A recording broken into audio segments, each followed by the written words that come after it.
Are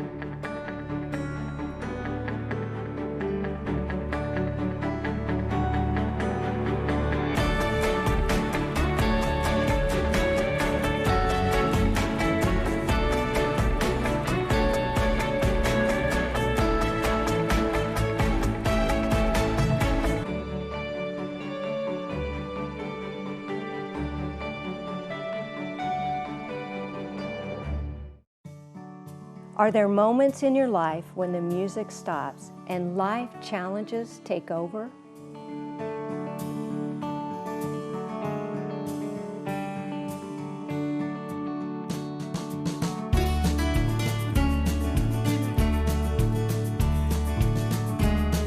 Country music legend T.G. Sheppard stepped out in faith at the age of 15 to become one of the greatest country music artists and legends of all times, with 21 #1 hits and countless consecutive top 10 releases. Many years later, he would meet and marry a beautiful singer and songwriter, Kelly Lang. She too, at the age of 15, recorded her first Billboard single, Lady Lady. This country music power couple has graced the stages all over the world, including our own here in Nashville, the Grand Ole Opry, and the Ryman Auditorium. Together, they have faced challenging times. This is their story of unshakable love and faith. This is today's Nashville. Kelly, T.G., thank you so much for inviting me into your beautiful home. I'm so honored to be sitting down with you. Well, it's an honor to have you in our home. Thank you for having us. Well, I'd heard so much about you already because before, when you and Kelly had visited before. I raved about you. Yeah. Well, thank you. Hey, tell me about this room. Oh my goodness. Well, it's had some transformation since I have been with you before, but I like to showcase all of TG's albums up here, and I think that's new from before. And we've had so many fun parties in this particular room with a lot of music industry people that, you know, just collaborate and sign my piano after our conversations. And one of my favorite things, oh, it is, it's all signed. We had a piano before and we had a lot of signatures on it, and we ended up donating that for charity. And this one, I'm being a little selfish with. I'm hanging on to it a little longer. How could you give it up? It's hard. It's well, really it's hard when you have the names on it that we had, and we've had a lot of, you know, we're afforded a great luxury of being in a business to where our close friends are. Some of them are very iconic people. To us, they're just people. They're just friends. You are. Both of you are, too. No. iconic. You know, you're legends. No, I don't know about that. Thank you. But You know, TG, I read your bio, and you were friends with Elvis. yeah. Tell me about that. Well, I met Elvis when I was between 15 and 16 years old. I was a runaway. I ran away from home to chase this dream that God let me catch. And boy, did I catch it. I met Elvis at a skating rink in Memphis late one night, and he pulled up in a Cadillac and befriended me, and I went in and skated. And after we skated for a few hours, he took me to Graceland. You're being polite. It wasn't really skating. It was football. It was football on skates. skates. It was pretty rough. But, okay, so brutal. I'm thinking, I can't imagine you all skating, but But so it was after we football. skated, he invited me up to Graceland. We had the famous peanut butter and banana sandwich, and that was the start of a friendship that lasted until the day he passed.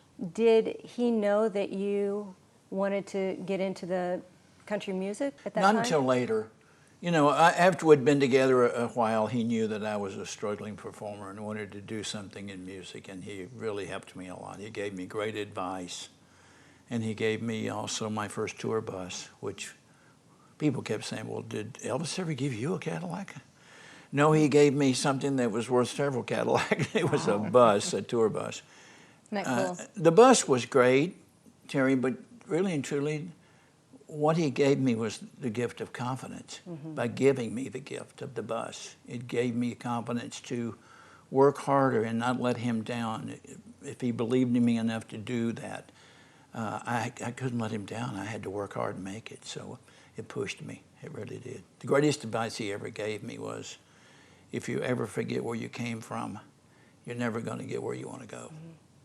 And my whole life has been that way. What beautiful words and memories. Yeah. So you started out in Memphis. Yeah. How did you get to Nashville? I just, all of a sudden, I was working for RCA, Victor Records, as a record executive, a record promotion man. And I worked with a lot of artists out of Nashville, so I spent a lot of time in Nashville while I was still living in Memphis. But there was one guy that I worked and toured with. I was his promo rep for years, and he kept telling me, you need to quit promoting records and you need to become a singer. And that person was Waylon Jennings. So Waylon is the one that convinced me to become a country singer, so I took his advice. Amazing. So at the age of 15, you left home. Yeah. And Kelly, I read that at the age of 15, you recorded your first Billboard record, Lady, Lady. I did. I had been singing, goodness, since I was 6 or 7 years old, and on television from the time I was 12 years old up, but to record a Billboard charted song at 15, it was really, I had a lot of nerve at the time. I actually had more audacity than talent at the time, but I just enjoyed performing and I enjoyed recording, and the song Lady Lady was one of the very first videos to be on CMT. As a matter of fact, they didn't have enough programming on CMT at the time, so they paid me to do a video for them.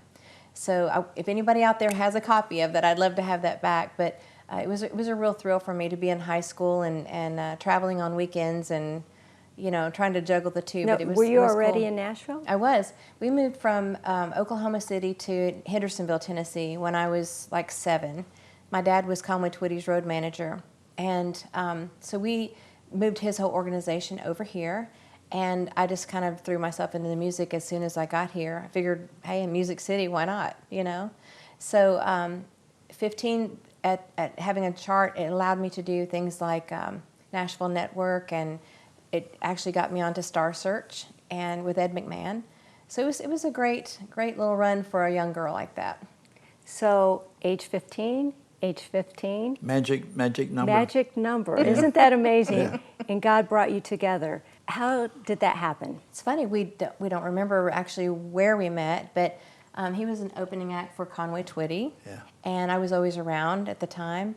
And I was an opening act for a lot of the bigger artists like T.G. and Mickey Gilley and Ronnie Millsap and Loretta Lynn. I just was always the go-to opening act. George Strait. With George. And he ended up being really good friends with my parents, and they were in business together.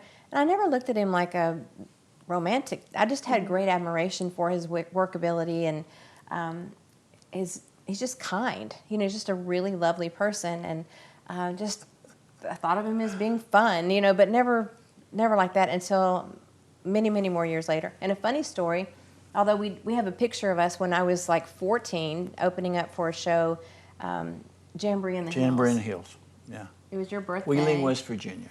Yeah, Sure was. in 81, I guess. 81, So we have a 82. picture of us on a coffee mug from that day. It's so weird to have that in our connection. But his first wife actually fixed us up as adults.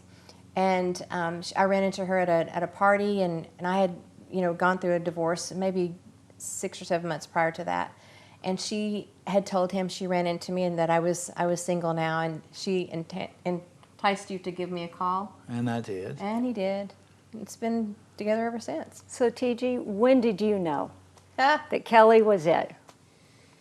I've never heard the answer to this. Well, I have always thought Kelly was an incredible talent and fun ever since she was a little girl. You know, I watched her star rise, and then when she got married and started raising her children, that was the most important thing to her, was her children. And so her career took a back seat for a lot of years. And so I never really, kind of lost contact with her through that period. But I don't know, I was I had my own theater in Pigeon Forge for a while, and Kelly had come to see my show there. And all of a sudden, the lady that showed up at my show was not the little girl, Kelly Lang, it was a grown woman. And I looked at her and I thought how beautiful she was, but I was married. She was married. It just, the timing wasn't right. I think I really knew about then that there was some kind of magic there, but I didn't approach it because I was married. Was it and God's she was timing? too. Well, we do have magic, and we're best friends. We really are. Kelly, TG, let's talk about people in your life that have influenced you or just really lifted you up and encouraged you. Him. He encouraged me a lot. You know, when we first began dating, he had already had such an incredible career behind him that we were having lunch one day and he said to me, Kelly, you know what? I'm just done. My biggest part of my life is behind me. I'm just going to hang it up. And I just laughed at him. I said, that's hilarious. You're kidding, right?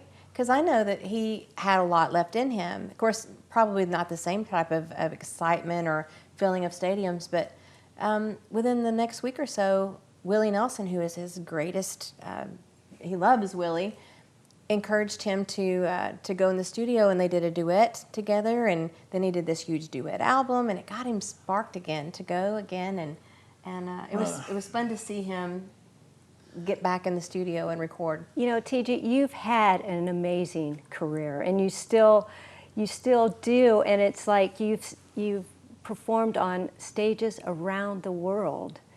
You know, what are some of the best experiences that you can remember? Oh gosh, there have been so many, Terry. I think any time that you realize that you're at the White House and you're playing for a president, I've done that on more than one occasion. That's a real highlight.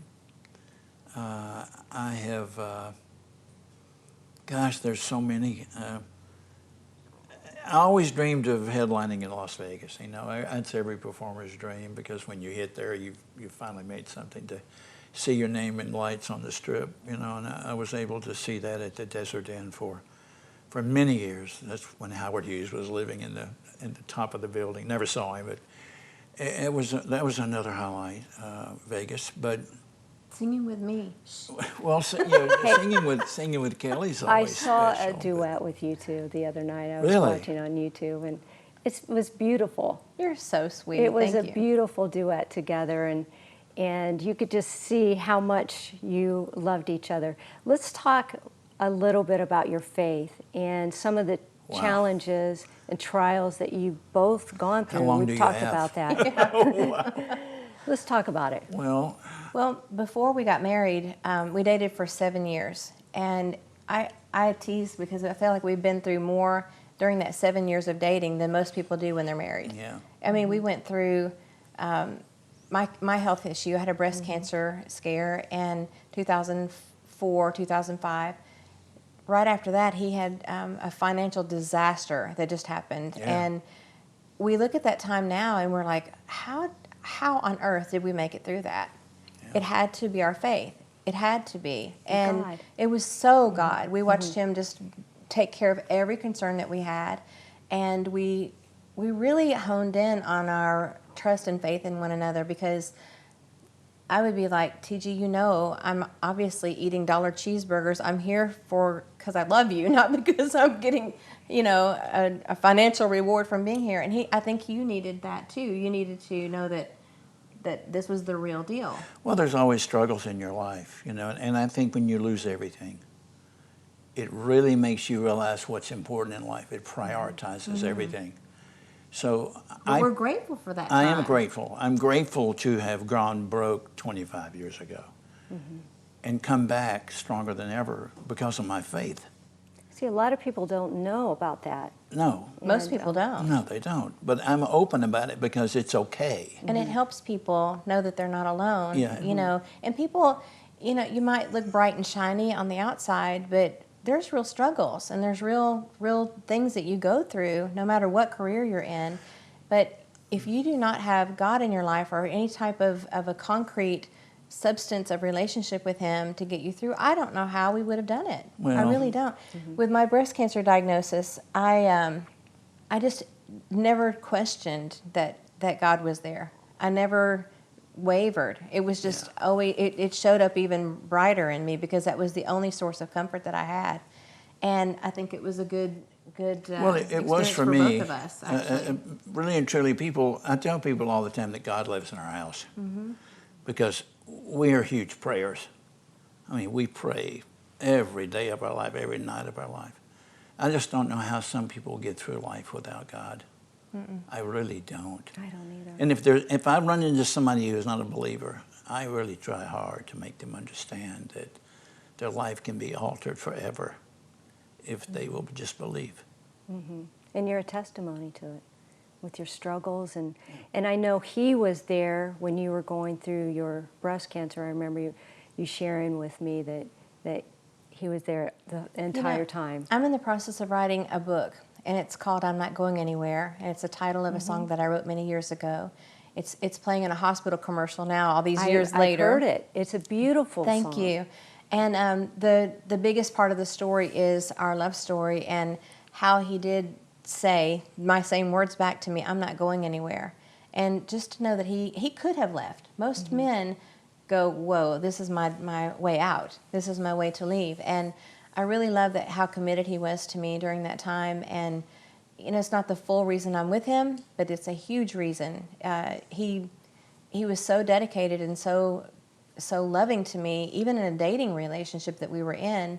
But I think it bonded us together even stronger than if we had never experienced something like that. Well, you know, there's a lot of people watching this now that may have cancer in their life when they're in their partner. And when your partner in life has cancer, you also have cancer. You don't feel the pain physically that they feel, but you feel the hurt and you see the pain in the person that you love when they're going through a cancer battle. So it really made us stronger. It really made us realize that we really needed each other in life and we needed God in our life to get through it. I wouldn't want to go through it again, No. but I'm glad we did. Yeah, yeah. It was. Well, you often say that cancer to you was a blessing. Oh, absolutely. After that, I mean, I was 36 when I was diagnosed, and after that, I just was. I like to say it can be a death sentence maybe to some people, but to me, I chose to be my life sentence. I really changed my life around. I really grew to appreciate things and live more boldly than I did before, and I took much more chances afterwards. And I've had all this time to experience even a more depth and fulfilling life since then. Yeah. So it's been really, really great.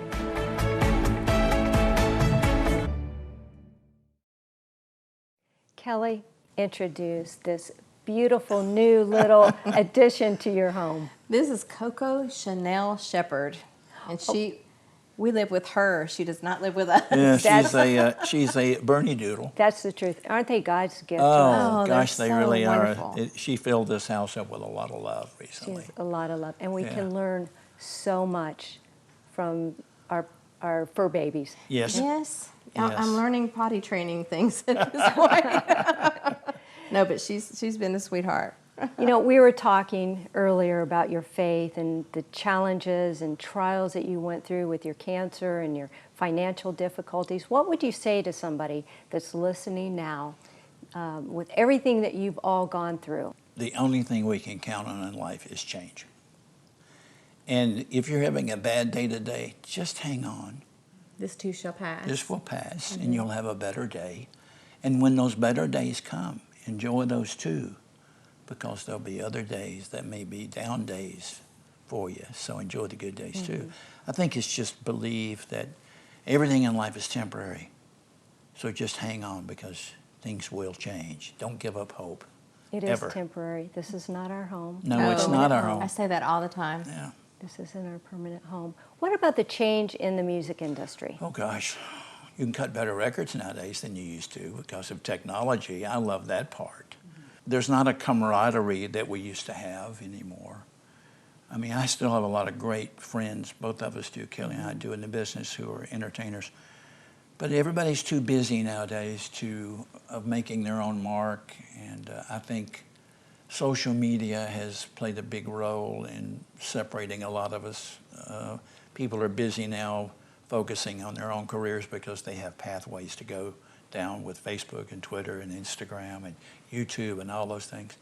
But Even Nashville itself has changed. We went changed. to Nashville the other day, and it was just the Nashville that we knew when we began. It's not really there. It's different. Yeah, it's really it is different. Very different.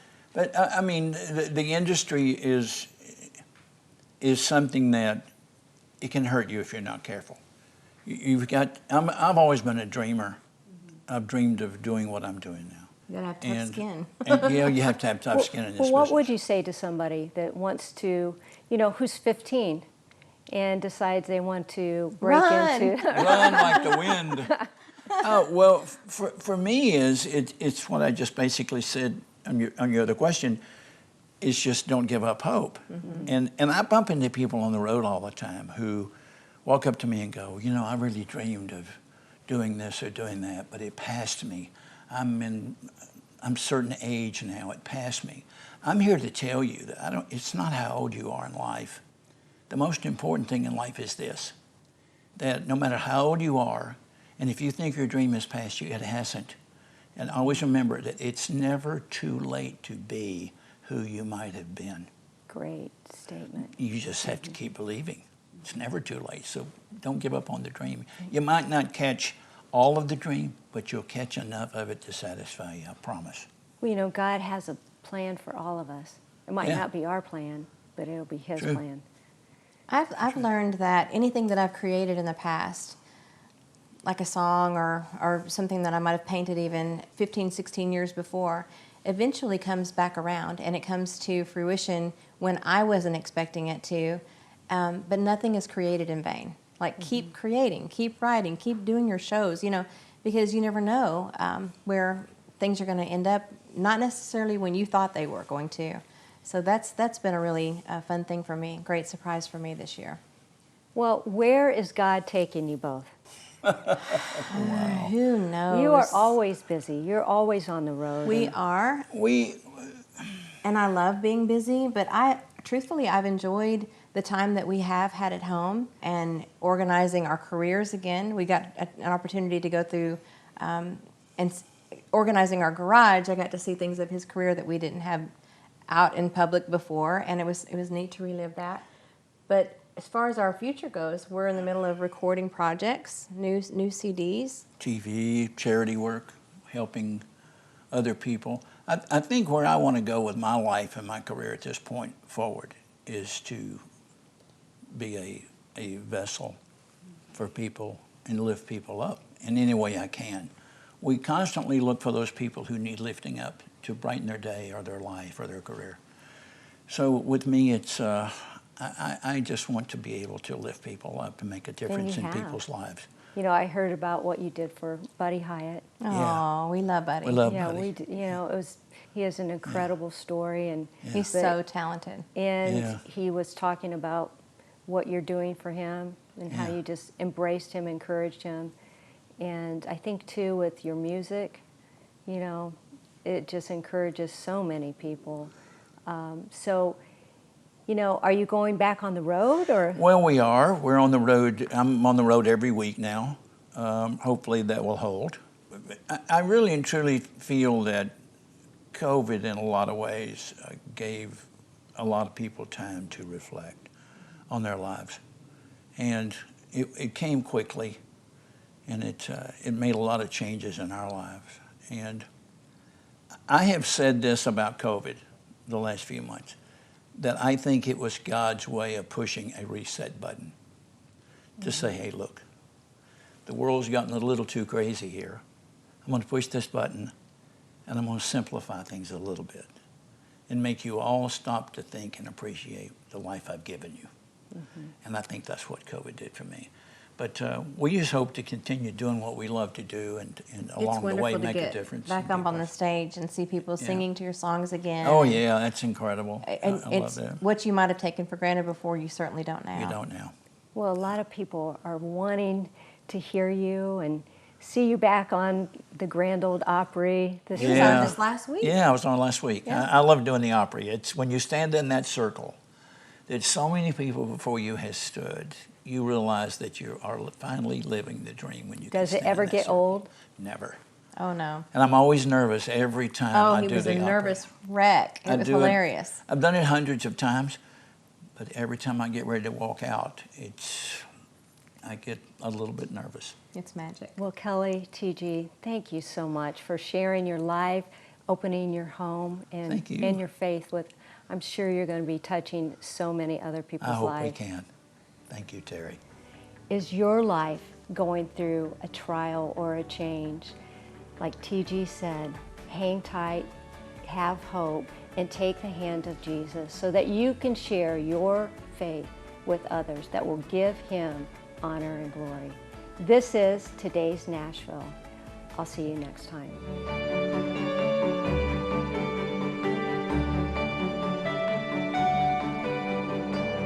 Cornerstone Television wishes to thank all our faithful viewers whose consistent prayers and financial support have made this program possible.